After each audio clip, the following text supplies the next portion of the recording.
अस्सलाम वालेकुम dear audience, I hope you will fine and satisfied. तो आज हम लोग स्टार्ट करते हैं कि डिफरेंशिएशन क्या होता है। जैसा कि ये सेकंड ईयर के मैथ का सेकंड चैप्टर है।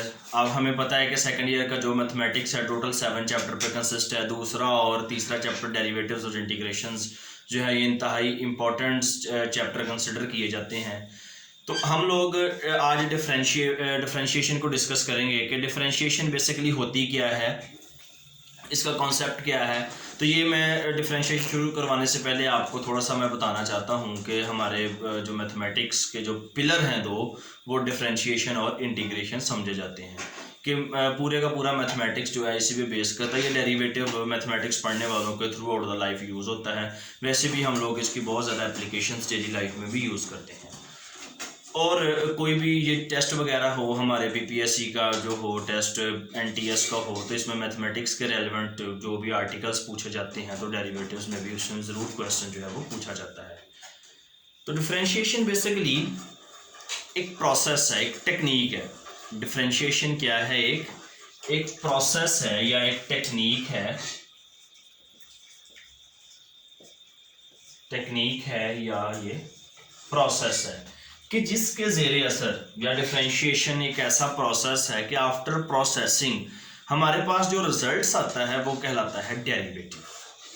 यानी कि ये एक टेक्निक है और या प्रोसेस है। इसके बाद हमारे पास जो रिजल्ट आता है या आंसर इसका कोई भी निकलता है हमारे पास, वो कहलाता है डेरिवेटिव। बेसिकली ये लफ्ज़ डेरिवेटिव है। जब भी आप कहीं कल को इंटरव्यू देने जाएं तो मैथमेटिशियंस अगर सामने बैठे हों तो डेरिवेटिव्स की बजाय आप डेरिवेटिव बोलें तो आपका इम्पैक्ट अच्छा पड़ेगा कि आप जो है वो अच्छे तरीके के साथ मैथ के कॉन्सेप्ट क्लियर करके आए हैं कि ये डेरिवेटिव लफ्ज़ है। लेकिन डेरिवेटिव्स हम लोग मोस्टली इसको एक्सेंट में अब रोज़मर्रा लाइफ में ये यूज़ हो गया तो हम लोग इससे बोलते हैं कि एक ऐसी टेक्निक जिसके ज़ेरे असर हमारे पास डेरिवेटिव्स आते हैं, डेरिवेटिव्स हम लोग डिराइव करते हैं, वो क्या कहलाती है? डिफरेंशिएशन। ठीक है। अब हम लोगों ने अगर इसको केमिस्ट्री के लिहाज से रिलेट करें, जिस तरह फिशन और फ्यूजन रिएक्शन होता है कि फिशन रिएक्शन में क्या होता है कि एक एटम ब्रेक डाउन टूटता है और छोटे जो है वो उसमें चेंज हो जाता है। और फ्यूजन में क्या होता है कि छोटे छोटे एटम मॉलिक्यूल्स मिलते हैं और एक बड़ा एटम या मॉलिक्यूल्स बना लेते हैं। ये फ्यूजन रिएक्शन होता है। तो सिमिलरली इंटीग्रेशन और डेरिवेटिव्स भी कुछ इसी तरह से काम करते हैं। ये एक दूसरे के एंटी प्रोसेस होते हैं। डेरिवेटिव्स में हम लोग क्या करते हैं, किसी फंक्शंस की रेट ऑफ चेंज फाइंड करते हैं। यानी कि अगर हमसे कोई सिंपली डेफिनेशन ये पूछ ले what is derivative, what is derivatives, या कल को कहीं इंटरव्यू वगैरह में हम बैठते हैं तो वहाँ पे जो पैनल बैठा होता है उसमें से कोई एक आपसे क्वेश्चन ये कर देता है कि डिफाइन डेरिवेटिव, तो उससे कोई हम लंबी चौड़ी बात नहीं बताएंगे। हम पॉइंट टू पॉइंट उसे ये कहेंगे कि rate of change of a dependent variable with respect to independent variable is called a derivatives. अच्छा, सबसे पहले डिफरेंशिएशन का जो आगाज़ किया गया था ये 17th सेंचुरी में सर आइजैक न्यूटन जो थे, न्यूटन ने इसके बारे में कॉन्सेप्ट दिया था। और एक इंग्लिश मैथमेटिशियंस था हमारे पास आइजैक न्यूटन, और जर्मन मैथमेटिशियन था लेबनिज। 1646 से लेकर 1716 तक उसकी ड्यूरेशन थी। उसने ये हमें आइडिया दिया था कि हम rate of change of find कर सकते हैं किसी भी फंक्शन की, किसी भी वेरिएबल्स की। हम लोग डिफाइन जो हमारे पास गिवन कोई भी इक्वेशन हो, कोई भी फंक्शन हो, उस पर डिफाइन हो, हम उसकी फाइंड आउट कर सकते हैं। यानी कि ये दो लोगों के सर सेहरा जाता है डिफरेंशिएशन के रेलेवेंट जो भी हम लोग डिस्कस करते हैं। ये डेरिवेटिव्स बेसिकली क्या है हमारे पास कि rate of change of dependent variable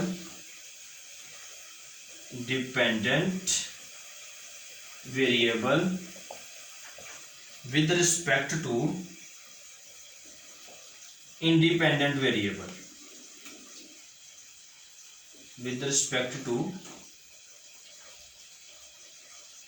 variable के rate of change of dependent variable with respect to independent variable is called a differentiation derivatives. हम लोग बोलते हैं कि एक ऐसी टेक्निक जिसके ज़रिए असर हम लोग जो रिजल्ट्स निकलते हैं वो कहलाते हैं डेरिवेटिव्स या डेरिवेटिव्स।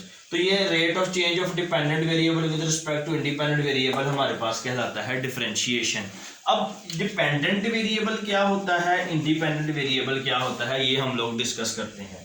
लेट्स सपोज हमारे पास कोई फंक्शन है y is equal to 2x plus 5। Let's suppose कोई फंक्शन से मुराद क्या है, हम इसको f ऑफ x भी कह सकते हैं कि कोई रियल लाइफ प्रॉब्लम थी, जब हमने उसको मैथमेटिकल एक्सप्रेशन में, मैथमेटिकल इक्वेशन में लिखने की कोशिश की तो कुछ इस तरह की हमारे पास वो बनी। रियल लाइफ प्रॉब्लम्स को ऑब्वियसली हम लोग जब भी मैथ में कोई चीज़ डिस्कस करते हैं तो रियल लाइफ प्रॉब्लम्स को पहले वेरिएबल और कांस्टेंट यानी कि अलजेब्रिक एक्सप्रेशन बनाते हैं।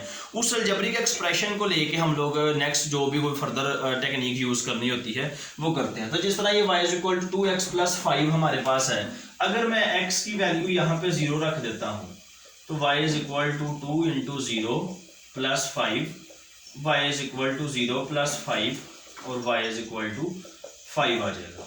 तो इसको अगर हम लोग ऑर्डर पेयर में लिखें कि x y is equal to 0 और 5। सिमिलरली अगर मैंने इस y is equal to 2x plus 5 में x इज इक्वल टू 1 रखा तो यहाँ 1 रखूंगा मैं प्लस 5y, तो y मेरे पास आ जाएगा 7, यानी कि ऑर्डर पेयर में अगर हम इसको लिखेंगे तो ये आ जाएगा 1 और 7। सिमिलरली x की वैल्यू चेंज करते जाएंगे तो y की वैल्यू जो है वो खुद ही चेंज हो रही है। ये हमने देखा कि हमने x की वैल्यू चेंज की, x की वैल्यू 2 रखेंगे तो ये 9 आ जाएगा, x की वैल्यू 3 रखेंगे तो ये 11 आ जाएगा। कि x की वैल्यू हम चेंज करते जा रहे हैं, y ऑटोमेटिकली चेंज हो रहा है according to this function, according to this function.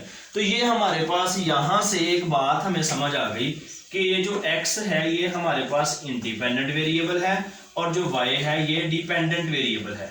x iv है हमारे पास और y जो है वो dv है, यानी कि ये इंडिपेंडेंट वेरिएबल और ये डिपेंडेंट वेरिएबल y कि हमने इसकी वैल्यू चेंज की है तो इंडिपेंडेंटली लाई कर रहा है कि हमने x की वैल्यू 0 रख दी, 1 रख दी, 2 रख दी, 3 रख दी।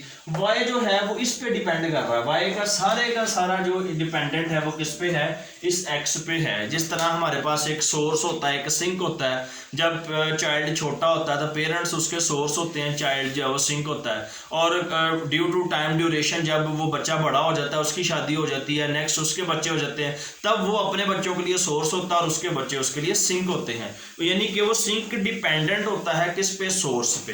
इट मीन्स ये x हमारा सोर्स था और y क्या था, सिंक था, यानी कि x इंडिपेंडेंट वेरिएबल है और y डिपेंड कर रहा है किस पे, x पे। तो रेट ऑफ चेंज हमने फाइंड करनी है किसकी, y की, किसके लिहाज से, x के लिहाज से। नहीं जी, हमें यहाँ से ये भी क्लियर हो गया कि हमारा डिपेंडेंट वेरिएबल कौन सा था और इंडिपेंडेंट वेरिएबल हमारा कौन सा था। ये दो बातें हम लोगों ने क्लियर कर दी। उसके बाद हम लोग देखते हैं नेक्स्ट, थोड़ा सा बढ़ते हैं इसकी तरफ कि रेट ऑफ चेंज ऑफ, ये मैं डेफिनेशन जो है इसको रेज करने वाला हूं। अब हमारा जो फंक्शन है यानी कि ये y is equal to f of x, y is equal to f of x, इसको हम लिखते हैं कि हमारे पास x था, उस पर जब हमने फंक्शन अप्लाई किया तो हमारे पास क्या आ गया, y आ गया। ठीक है, इसकी मैं बात करता चलूं कि जिस तरह हमारे पास कोई भी एक इनपुट होता है, हम लोग कोई भी काम करवाने के लिए कंप्यूटर को इनपुट देते हैं, इनपुट के बाद यहाँ पे एक काम परफॉर्म होता है जिसको हम लोग बोल देते हैं क्या है, ये फंक्शन है, और फिर हमें क्या मिलती है, आउटपुट। यानी कि इनपुट हम देते हैं, फंक्शन अप्लाई होने के बाद आफ्टर प्रोसेसिंग हमारे पास जो आउटपुट आती है वो उसका रिक्वायर्ड आंसर है। सिमिलरली x यहाँ पे इनपुट है, y क्या है, आउटपुट है। कि इनपुट पे कोई ना कोई प्रोसेसिंग हुई, जो भी वो फंक्शन होगा उसके रेलेवेंट काम होगा और y हमारे पास एज अ आउटपुट आ जाएगी। डोमेन रेंज भी हम लोग इसको कंसिडर करते हैं कि अगर हमारे पास कोई भी x है, इसको हम लोग फंक्शन की डोमेन बोलते हैं और y हमारे पास होती है उसकी रेंज।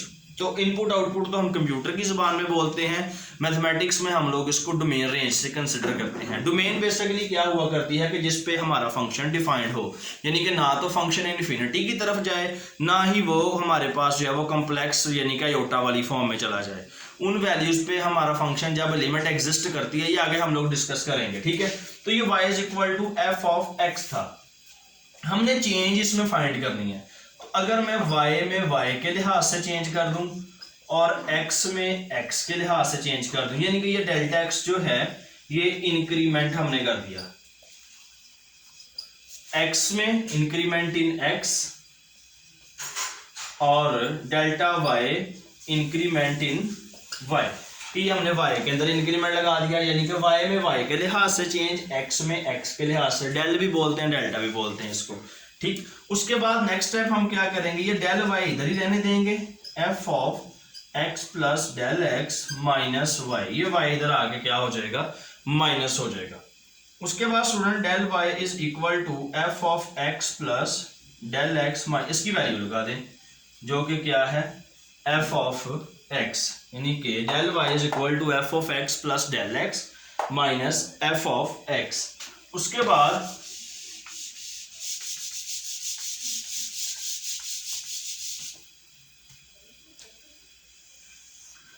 डेल्टा x से डिवाइड करवा देंगे, divide by delta x on both sides, दोनों तरफ डेल्टा x से हमें डिवाइड करवाना पड़ेगा, तो वो क्या आ जाएगा, delta y over delta x that is equal to f of x plus delta x minus f of x over delta x।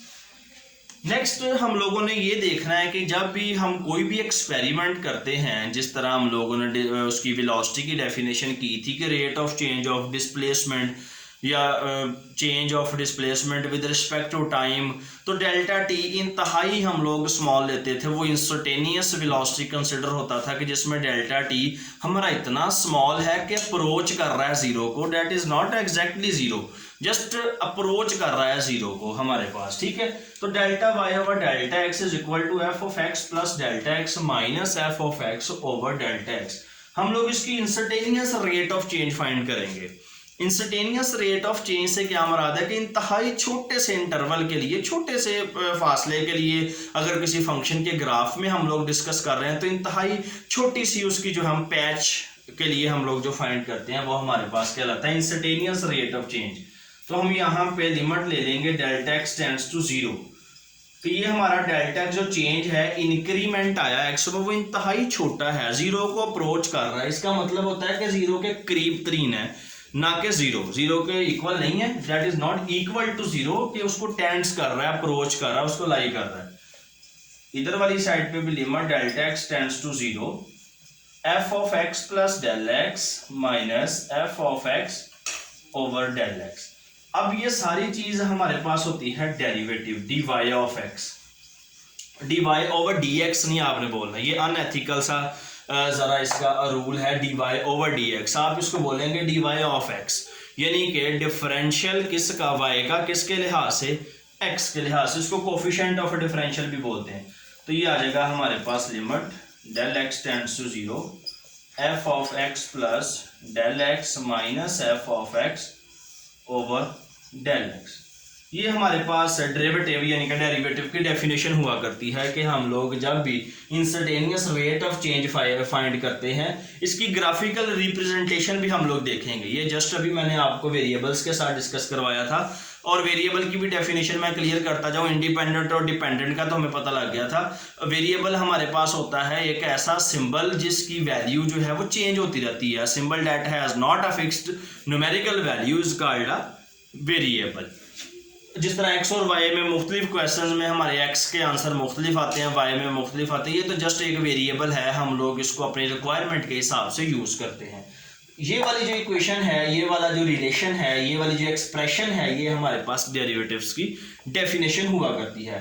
अगर हमारी डेरिवेटिव्स एग्जिस्ट करता है किसके लिए, x के तमाम पॉइंट्स के लिए हमारी लिमिट एग्जिस्ट करती है, जहाँ पे हमारा जो है वो फंक्शन जो है वो डिफाइन हो, यानी कि अनडिफाइन ना हो जाए, और वो सारे के सारे पॉइंट इसकी डोमेन में आ जाएंगे, कि सारे के सारे पॉइंट इसकी डोमेन में आ जाएंगे, जहाँ पे जिन पॉइंट्स पे लिमिट एग्जिस्ट करती है वो सारे के सारे पॉइंट जो है वो कहाँ आ जाएंगे, इसकी डोमेन में आ जाएंगे। अच्छा, अगर हम लोग क्या करते हैं, यहाँ पे किसी पॉइंट पे डेरिवेटिव फाइंड करना हो हमने, मसलन मैं आपको कहता हूं, चलिए इसको मैं थोड़ा सा एक और एक्सप्लेन करता हूं। ये था हमारे पास dy over dx that is equal to limit delta x tends to zero, f of x plus del x minus f of x over del x।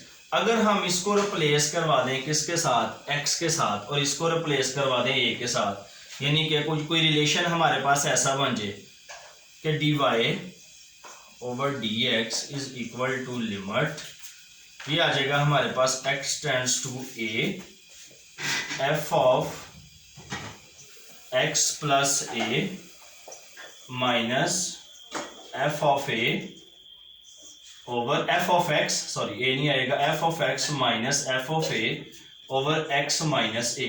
ये भी डेरिवेटिव की एक डेफिनेशन हुआ करती है, यानी कि dy ऑफ x किस पॉइंट पे at x is equal to a पे, कि ये डेरिवेटिव की डेफिनेशन है x is equal to a पे कि x टेंड्स करे a को f of x minus f of a over x minus a।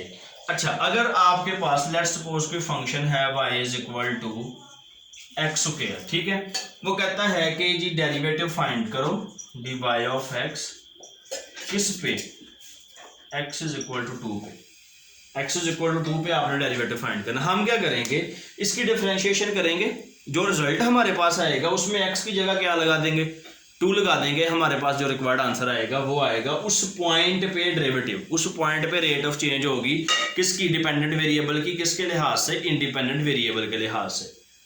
तो बात की समझ लगी है कि डेरिवेटिव हम लोग इस पूरे के पूरे आर्टिकल में डेरिवेटिव में हम लोग जस्ट जो है यही डिस्कस करते हैं कि हमारे पास rate of change of dependent variable with respect to independent variable. अब हम लोग देखते हैं इसकी रिप्रेजेंटेशन कैसे करते हैं, यानी कि इसकी हमारे पास जो रिप्रेजेंटेशन है वो कैसे है। अच्छा जी, ये dy of x representation, dy of x या df ऑफ x, ये वाली रिप्रेजेंटेशन हमारे पास दी थी लेबनीज ने,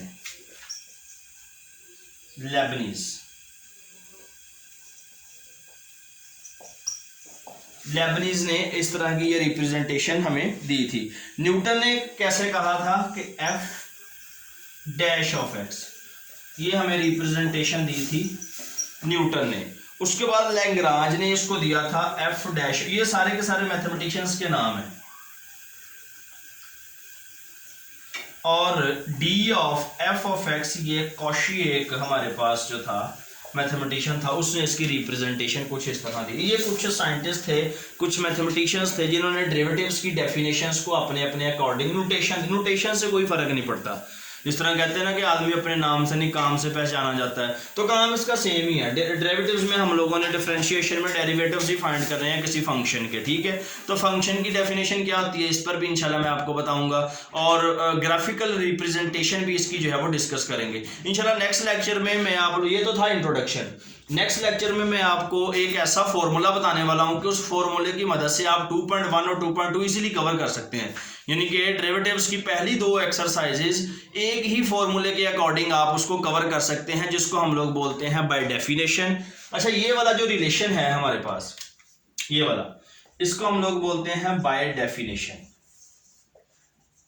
यानी कि अगर हमें डेरिवेटिव्स फाइंड करने आ जाए कि एग्जामिनर कहे कि डिफरेंशिएशन करो हमारे पास कि डेरिवेटिव्स निकालो बाय डेफिनेशन, हम लोग इसको तब भी यही मेथड अडॉप्ट करेंगे, या वो कहे कि बाय फर्स्ट प्रिंसिपल